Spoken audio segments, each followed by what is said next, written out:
Welcome to Binge Watchers, where we talk about the stories and characters we love and the shows they live in. My name is Ron, and let's talk about the Amazon Prime pilot season. If you're wondering why I keep changing up the set, it's because we're moving, and pretty soon I'll be in a new place with a new set, and everything will be awesome. So Amazon does this pretty cool thing where they release pilot episodes for a few shows and let people decide what they like. The ones that are best received by the audience will get a series order and will become the next Amazon original. Amazon already has quite a few strong original shows like Bosch, The Man in the High Castle, Hand of God, Transparent, so I was interested to see where they're going next. With this pilot season, it seems that Amazon reached the fuck it stage, where basically they're saying, let's do some crazy shit. We can afford it. So we have 3 brand new pilots, and I've watched all 3, so let's talk about them. First up, The Tick. The Tick is the second live-action adaptation of the cartoon of the same name. You can find plenty of episodes of both previous versions right here on YouTube,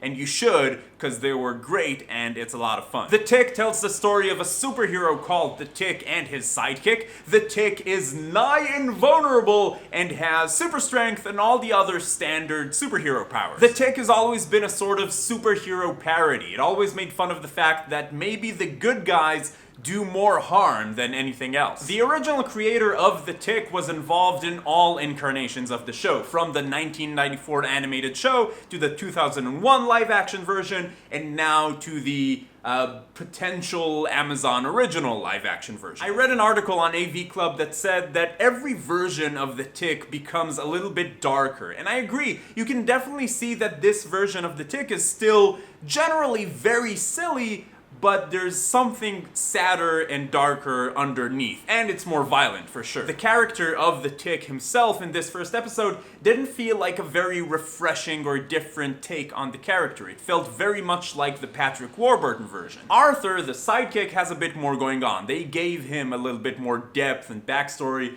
but again, this is just the first episode. Overall, the episode was kind of weird because it's hard to see exactly what they're going for. It's a grittier reimagining of The Tick, but at its core it's still a comedy and a parody, but no longer just a parody of the big dumb superhero. It's hard to make sense of it from one episode. I was a fan of both previous versions of the show, so I had a lot of fun getting back to this character and kind of getting back to this world. But I don't know if that alone is enough to carry a whole season. Based on this first episode, it was fun. I'll probably watch the whole thing if it gets made. But for now, I'd only recommend you watch this if you're already a fan of this character and of this show, because then it really is fun. If you're not familiar with The Tick at all, I'd wait and see. The second pilot I watched was I Love Dick. Yep, I'm gonna have to say that a bunch of times, and then those sound bites will live on the internet forever, and I am okay with that. I Love Dick is an adaptation of the book of the same name and tells the story of a married couple, Chris and Sylvain. They're both artists, she's a filmmaker and he's a writer, and they moved to this small town in Texas called Marfa, where Sylvain just got a residency. Basically, it means that Sylvain is supposed to spend some time there and write, and Chris is not even supposed to stay there with him. She's supposed to go to Venice for the premiere of her new film, but after a few issues with her film, she pretty much gets stuck in Marfa. The episode explores their relationship and introduces Dick, the guy who runs the residency, played by Kevin Bacon.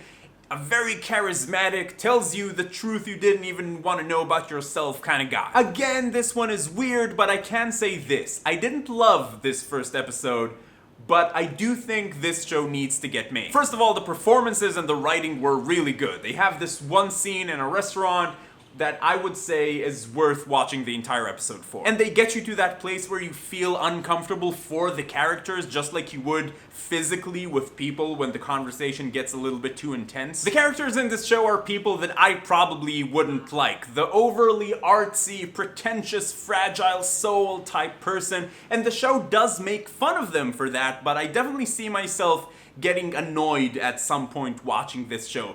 This isn't necessarily a criticism, it isn't necessarily a bad thing, because it is a good thing when a show makes you feel something. But it's also the reason why I don't know if I would watch this entire show if it gets made. I still think it should get made because this is the type of show that will have very opinionated discussions about relevant topics, and I probably will watch all of it if it ends up getting made. Not everybody can easily articulate their opinions about stuff, so when a trained actor perfectly delivers an argument you feel you can agree with, I think that enriches you. And that's definitely something I see this show doing. And finally, this one was my favorite. When I was a small VHS watching little creature, I was a huge fan of the one and only JCVD. So a few years ago when I saw that there was a movie called JCVD starring Jean-Claude as himself, stuck in a bank robbery and hostage situation, I was all in for it. I figured it would suck,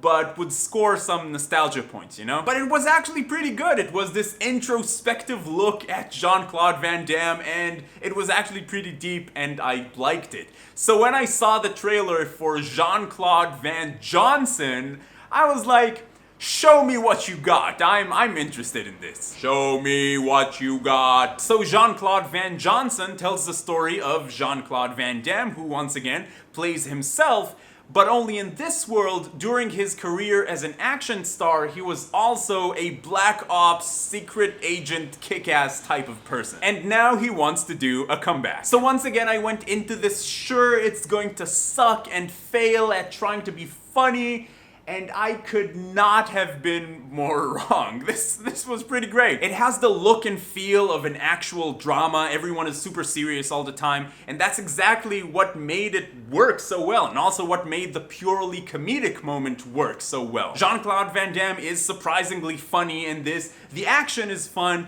I like how they make fun of JC himself and the movie industry and the very generic character of the ex-agent world champion of kicking ass type character. I had a lot of fun with this one. If this one goes to series, I'll be watching it for sure, but even if it doesn't, if you were ever a fan of these old action movies, watch this, you'll have fun. I only hope they'll be able to keep it up for a whole season. What about you? Have you watched any of these? Which one was your favorite in this Amazon pilot season? If you like this video, please give it a thumbs up, it really helps out a lot, and if you're finding binge watchers for the first time, welcome! I'd like to invite you to join the binge watchers community. Come talk about TV with us, it's a lot of fun. Subscribe to the channel. But in any case, keep binging, and I will see you next time.